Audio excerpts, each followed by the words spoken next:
Oke, makasih pada tim moderator atas kesempatannya. BTW udah kelihatan nggak layarnya? Sudah teh. Nih, suara aku juga ada kedengeran ya? Udah. Aman kasih Pak. Oke. Baik, terima kasih ya atas kesempatannya. So, halo teman-teman, gimana kabarnya ya? Semoga pada baik semua ya, sama siap menghadapi UTS.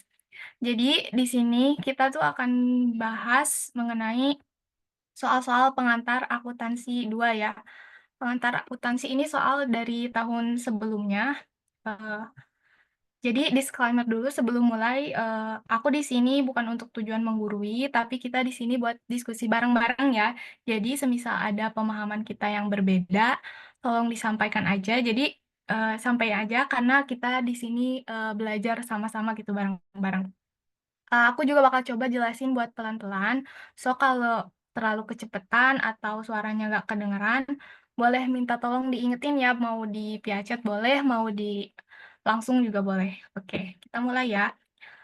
Pertama-tama, sebelum ke soal juga, aku bakal nge-mention dulu, nge-recall sedikit tentang akuntansi ya, buat biar konsep pemahaman lah dasar gitu.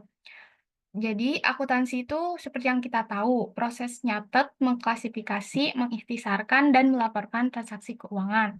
Nah, dalam laporan keuangan juga kita punya neraca, laporan laba rugi, dan laporan arus cash. Nah, konsep debit juga dan kredit itu penting banget. Nih, aku tulis di sini ya biar teman-teman ingat.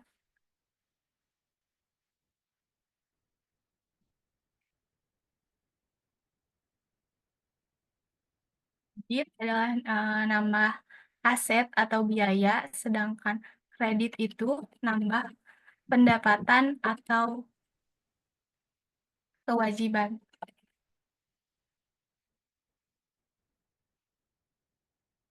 Oke.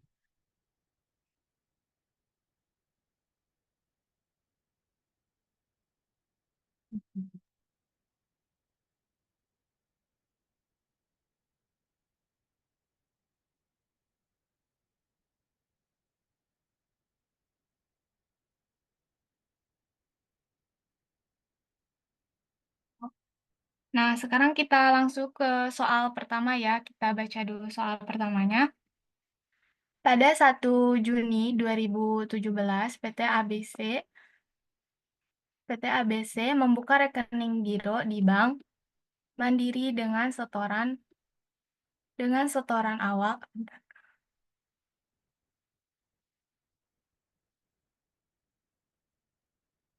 Oke.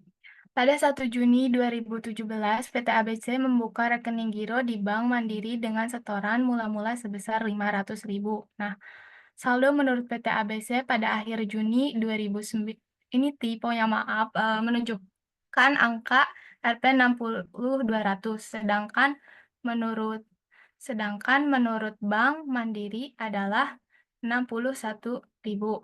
Nah, kita highlight di sini ya. Setelah dilakukan prosedur rekonsiliasi, diketahui bahwa perbedaan saldo di atas disebabkan oleh hal-hal berikut.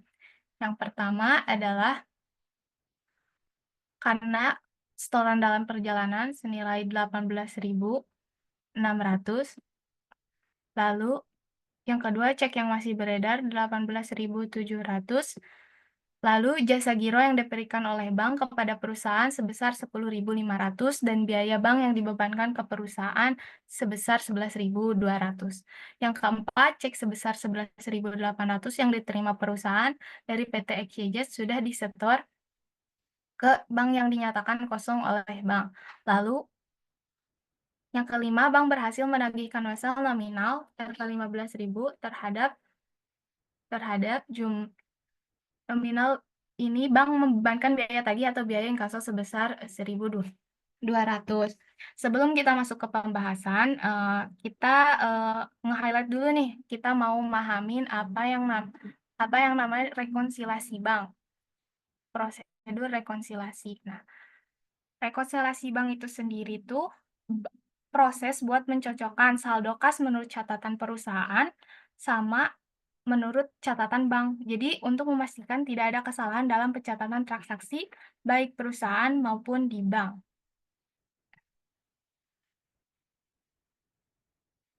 Proses mencocokan.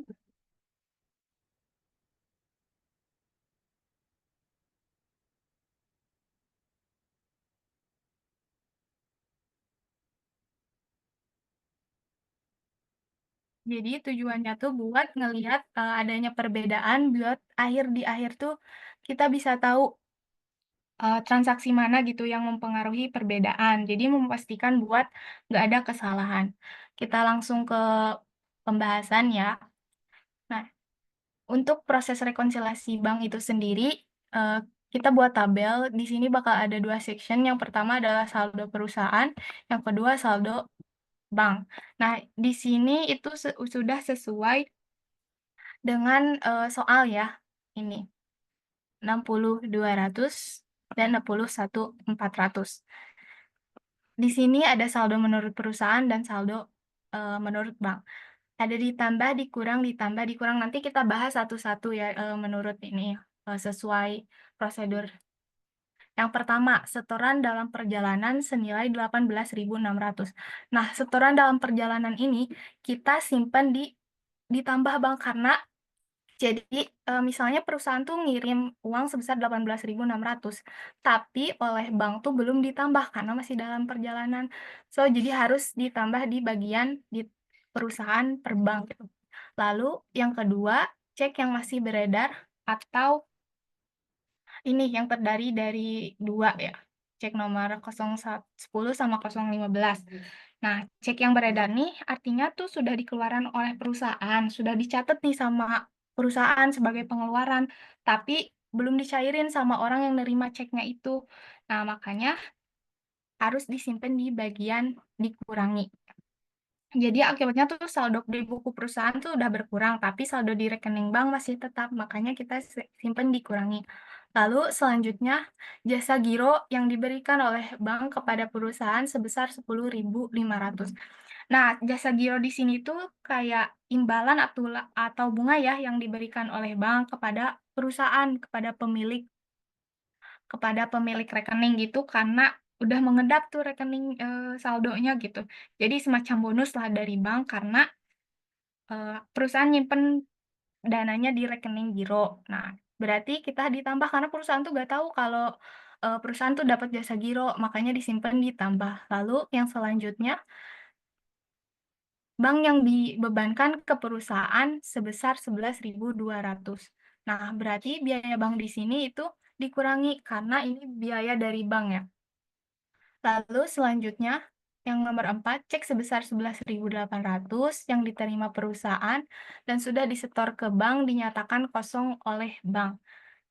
Berarti dikurangi ininya, di bank jadi disimpan di 11.800 cek kosong. Karena ternyata ketika perusahaan dapat cek nih misal, tapi kan ternyata pas dicek tuh kosong, jadi makanya di perusahaan harus kurangi gitu. Lalu selanjutnya, bank berhasil menagihkan wesel nominal 15.000 terhadap jumlah ini, bank membebankan biaya tagih atau biaya inkasso sebesar 1.200. Untuk hal itu kita ditambah di penagihan wesel. Jadi, bank tuh udah nagih wesel, tapi perusahaan tuh belum tahu, makanya perlu disimpan ditambah. Dikurangi biaya juga, jadi hasilnya 13.800. Nah, setelah kita dapat nih, udah semua hal-hal berikut yang karena perbedaan kita udah masukin semua, kita bakal ngelihat hasilnya. Caranya tuh begini, ini kan saldo perusahaan ya 60.200. Nah, terus 62.200 ini ditambahlah dengan 24.300. Ini ditambah ini dikurangi ini, karena ini udah kelihatan ya di-highlight dikurangi, berarti ini pun dikurangi, maka hasilnya 61.500. Sama juga dengan halnya saldo di perbank. Jadi ini 61 ditambah 18.600 dikurangi 18.700, maka hasilnya 61.500. Jadi saldo yang benar itu 61.500. Jadi dari rekonsiliasi ini kita ngelihat jadi saldo yang benar bagi perusahaan maupun bagi bank 61.500. Nah, setelah itu kita bakal bikin jurnal penyesuaian ya, jurnal penyesuaian. Jurnal-jurnal penyesuaian ini diperlukan buat bikin jurnal selanjutnya. Nah, di sini kita lihat ya, ada cara bikin jurnal penyesuaian ini, kita bisa fokus aja ke saldo perusahaan. Nggak usah melenceng ke saldo bank ya, karena kita bakal nyatet dari perusahaannya aja. Misal, ketika ini ditambah, mau dipindahin ke jurnal, maka simpan biaya tagih ini, lalu piutang wesel di kredit. Jadi intinya ketika mau nyatet yang ditambah, simpen kas di bank itu sebagai debit. Ini kan sama tuh kas di bank di debit, lalu ini juga kas di bank di debit. Ini karena kita dari hasil ditambah. Jadi kayak hasilnya ini. Lalu ada ini ketika kas di bank di kredit berarti artinya kita lagi nyatet yang dikurang nih. Cek kosong di sini, mencatat cek kosong piutang usaha disimpan di ini. Lalu selanjutnya yang terakhir biaya bank 11.200 kita nyatet yang dikurangi, kas di banknya kita simpan di kredit. Lalu terakhir ini buat ngelihat jurnal kas di bank. Caranya seperti biasa ya, tanggal ditulis dulu, lalu seperti di soal saldo sebelum penyesuaian 60.200. Lalu penyesuaian wesel atau minus biaya tagih 13.800 dilihat dari ini, kita simpen di debit. Intinya ketika ada nyatet di debit, ditambah berarti kita nyimpen di debit. Eh, Ketika dikurangi berarti kita nyimpen di kredit. Ini sesuai udah sama soal. Lalu hasilnya 74. Yang ketiga penyesuaian jasa giro 10.500 ditambah 74 ini ditambah 10.500 maka hasilnya 84.500. Lalu penyesuaian cek kosong ini dikurang sama kayak tadi ya konsepnya. Hasilnya 72. Lalu penyesuaian bank 11.200. Nah, ini dikurang maka hasilnya sama 61.500 dengan ini ya. Nah, 61.500 sama dengan ini. Itu tuh untuk soal nomor 1. Sebelum lanjut ke soal selanjutnya, kalau teman-teman ada yang kurang paham atau terlalu cepat atau ada yang mau nambahin gitu boleh. Sebelum lanjut ke soal nomor 2 selanjutnya.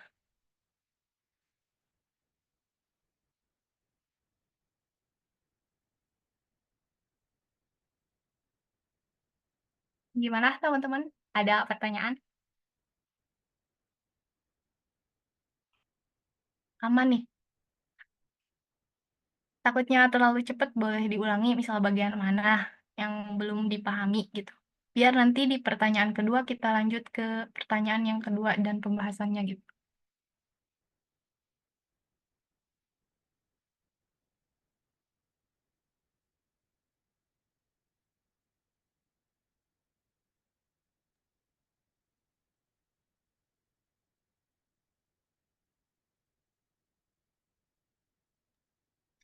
Oh ya, Aman? teman-teman, kalau ada yang ingin tanyakan, tidak usah menunggu sampai akhir sesi ya. Kalau misal ada yang pengen Iya, diulang boleh. atau ya, Iya, biar jadi maksudnya biar langsung diulang di sini gitu biar makin paham gitu. betul betul.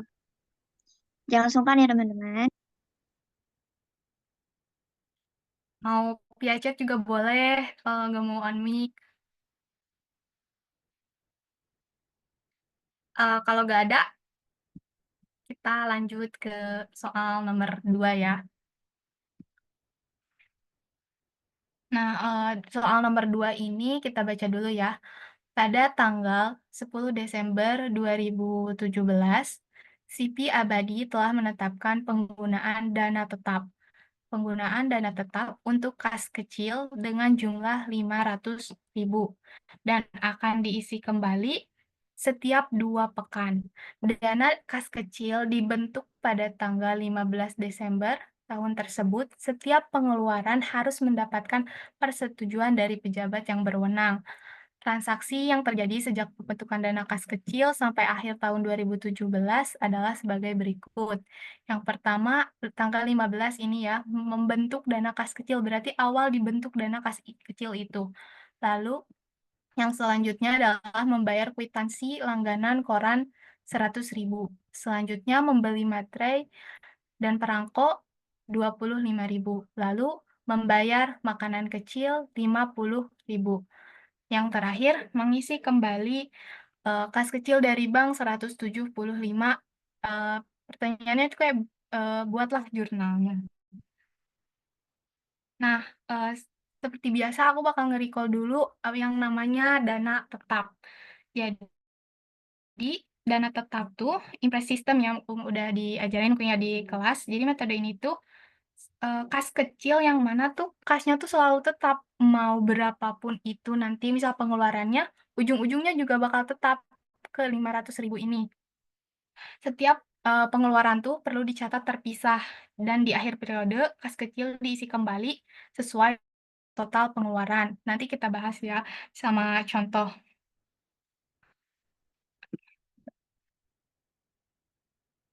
Nah, oke, di sini adalah jurnal-jurnal yang diperlukan. Yang pertama adalah membentuk dana kas kecil. Nah, karena seperti tadi di-mention ya, kalau yang namanya dana kas kecil itu cukup bikin jurnal yang udah, pas dana kas kecil aja dimasukin. Jadi, kalau ada pengeluaran yang lain kayak misal di soal tuh ada pengeluaran, kwitansi, materai, dan lain-lain tuh nggak perlu ditulis, karena ini jurnal buat ngebentuk dana kas kecil itu sendiri. Jadi cukup gunain waktu tanggal pengisian gitu, pas waktu 500.000 itu. Intinya setiap kali perusahaan ngeluarin kas kecil untuk membayar biaya-biaya itu nggak perlu pencatatan apapun dalam jurnal. Penjumlahan dilakukan pada waktu kas kecil diisi kembali. Sehingga tadi jurnal pada tanggal 17, 20, sama 25 tuh nggak perlu dicatat. Nah, itu kasusnya kalau untuk hal pertama kali membentuk dana kas kecil.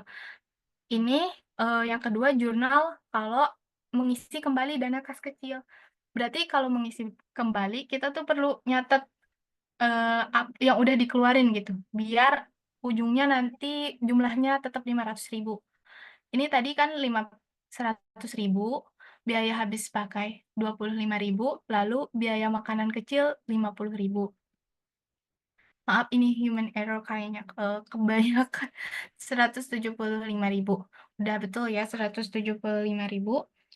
Nah, ini ketika perusahaan mau bikin jurnal pengisian kembali, makanya perlu ditulis nih 175 sesuai dengan ini. Ini kalau kasusnya mengisi kembali dana kas kecil. Nah, kasus yang selanjutnya kalau tidak ada pengisian kembali pada akhir periode. Nah, hal ini tuh, dilakukan buat pengisian kembali pada akhir periode, maka harus nih, perusahaan tuh bikin jurnal penyesuaian yang diperlukan buat mengakui biaya sejak pengisian sebelumnya sampai akhir periode. Nah, ini salah satu contohnya.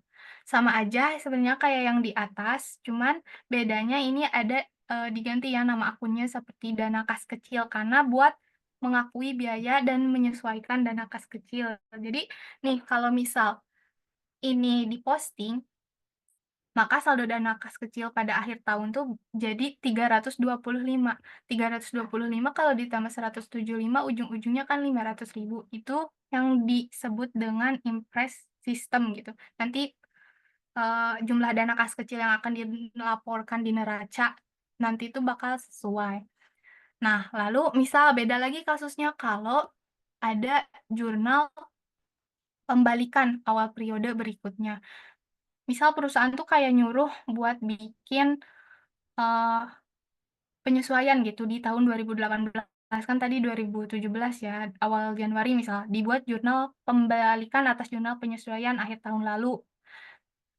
Nah, jurnal pembalikan itu penting banget dilakuin kalau buat ngemudahin penjurnalan pada waktu pengisian kembali berikutnya, biar kita tuh tahu, perlu ngisi berapa nih kalau di, tahun selanjutnya yang udah digunain di tahun sebelumnya. Ini di pembalik aja ya. Nah, itu kasusnya kayak gini. Jadi membalik jurnal penyesuaian kas kecil di akhir tahun. Ini sama aja kan sama kayak ini, cuman di yang namanya jurnal pembalik jadi dibalikin gitu. Itu kalau kasusnya diminta untuk per jurnal gini. Tapi aku juga bakal kasih contoh kalau kalian pengen fokus aja ke satu jurnal buat yang namanya ini ya, dana tetap. Nih, gini caranya. Jadi menggunakan metode dana tetap impress system untuk kas kecil. Nah, metode ini tuh awalnya dibentuk dengan jumlah tetap, ini sama aja ya kayak tadi, cuman beda di pembikinan jurnal, dan setiap pengeluaran dicatat terpisah. Pada akhir periode atau saat pengisian ulang, dana kas kecil diisi kembali sesuai dengan total pengeluaran yang telah disetujui, sehingga saldo kas kecil kembali ke jumlah awal 500.000.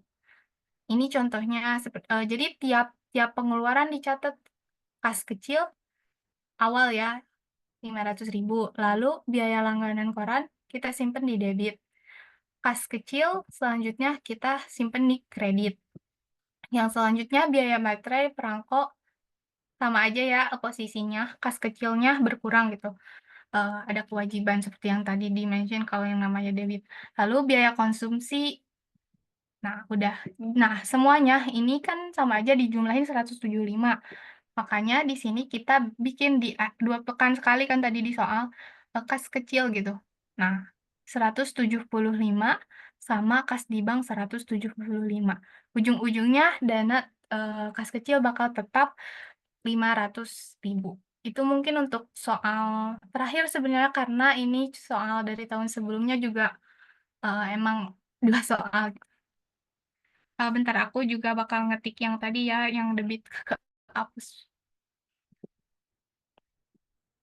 Buat ngingetin teman-teman kalau yang masih bingung, debit itu apa sih, kredit itu apa. Debit itu nambah aset atau biaya, sedangkan kredit itu nambah kewajiban. Gitu ya. Mungkin itu aja sih dari pembahasan nomor 1, nomor 2. Kalau dirasa nomor 2 ada yang masih bingung, boleh nanya. Kalau ada yang keliru di sini juga boleh ditambahin atau mau diskusi juga boleh. Terus kalau masih ada yang ngerti tadi nomor 1 juga boleh. Akan teman-teman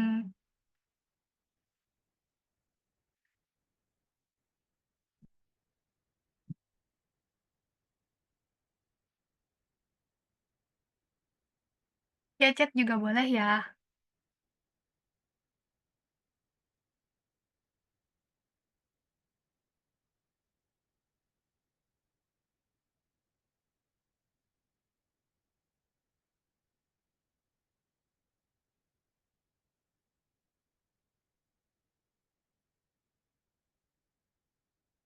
Kalau ada yang perlu diulang juga boleh. Kayak misal tadi ada yang kecepatan, boleh banget.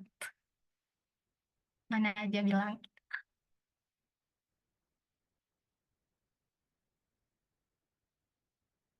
Aku tunggu sampai 14.36, 37 boleh.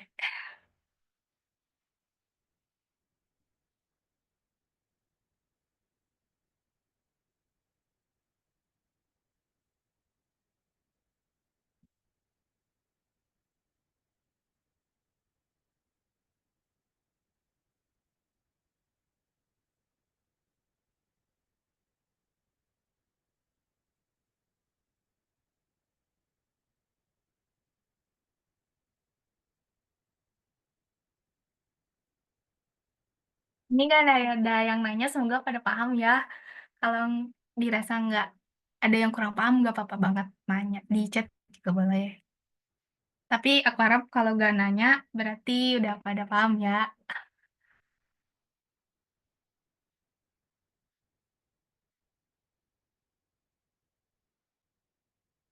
Oh iya, sebelum ke kembali moderator, biar aku ada tambahan ya. Izin moderator buat nambahin nih materi yang namanya rekonsiliasi bank. Tadi kan kita tuh takutnya bingung nih kalau hal ini tuh harus dimasukinnya ditambah atau ditambah atau dikurang nih bisa di sini ya. Jadi, tadi kan ada 2 section bagi perusahaan dan bagi bank. Nah, transfer dari buyer tidak diketahui oleh perusahaan, berarti perlakuannya saldo perusahaan bertambah. Lalu bunga atau jasa giro, perusahaan tuh saldo perusahaan bertambah. Lalu misal biaya transfer, saldo bank berkurang sedangkan perusahaan belum mencatat berarti perusahaan berkurang. Lalu biaya admin, nih bisa saldo berkurang sedangkan perusahaan belum mencatat. Intinya kalau nanti ada soal yang nge-mention tentang rekonsiliasi, kalian, harus punya ini aja juga bakal udah gampang. Insyaallah kalian kalau udah paham ininya atau setidaknya ngelihat ini tuh bakal bakal paham apa yang namanya rekonsiliasi, Bang. Itu sih sedikit tambahannya. Aku share.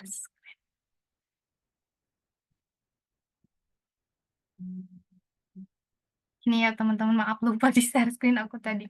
Nah ini ya, jadi, kalau ada soal rekonsiliasi bank, kalian cukup tahu aja ini, pahami aja intinya, kalau nanti setiap misal ada salah satunya misal kayak tadi bunga jasa giro, saldo bank bertambah, saldo perusahaan belum mencatat, maka saldo perusahaan bertambah.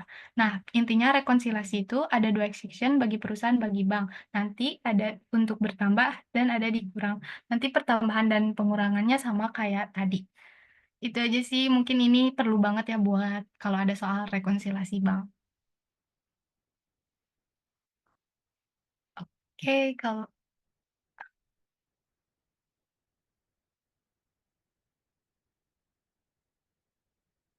oh ini ada yang nanya ya, mau mau nanya, "Kak, tahun kemarin tesnya gak ada soal kayak lipo tentang piutang ya?" Itu biasanya karena beda dosen kali ya, karena tapi kalau kamu mau lebih tahu kayak gitu biasanya dari pihak mentoring itu nanti ngasih soal pembahasan. Nah, di sana juga bakal ada dari berbagai kelas atau misal akuntansi 2 tuh beda-beda dosennya. Jadi bakal ada beberapa soal gitu. Nah, nanti di sana juga bakal ada dijelasin gitu. Tapi kebetulan karena eh ini beda dosen mungkin ya. Untuk aku, Teteh maaf itu Teteh dosen pengampunya siapa ya? Aku Bu Alicia. Eh, Bu Prahita semester akuntansi 2 Bu Prahita.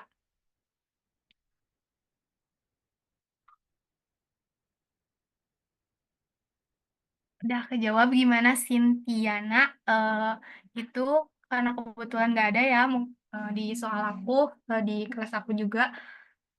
Mau tanya Kak, di laporan bayi itu setara dalam perjalanan 18.600 itu dari ininya bentar ya.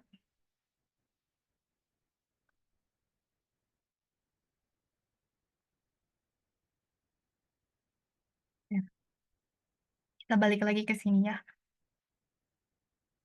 Ini setoran dalam perjalanan 18.600.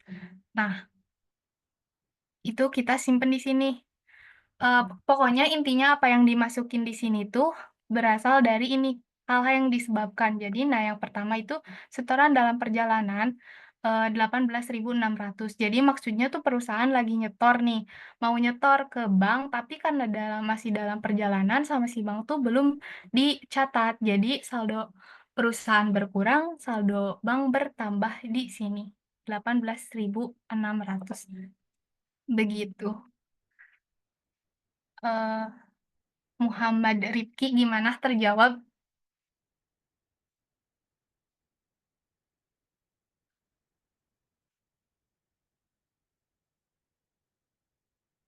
Oke, sama-sama. Ini gimana teman-teman yang lain? Semoga pada ngerti ya. Semoga lancar-lancar UTS-nya.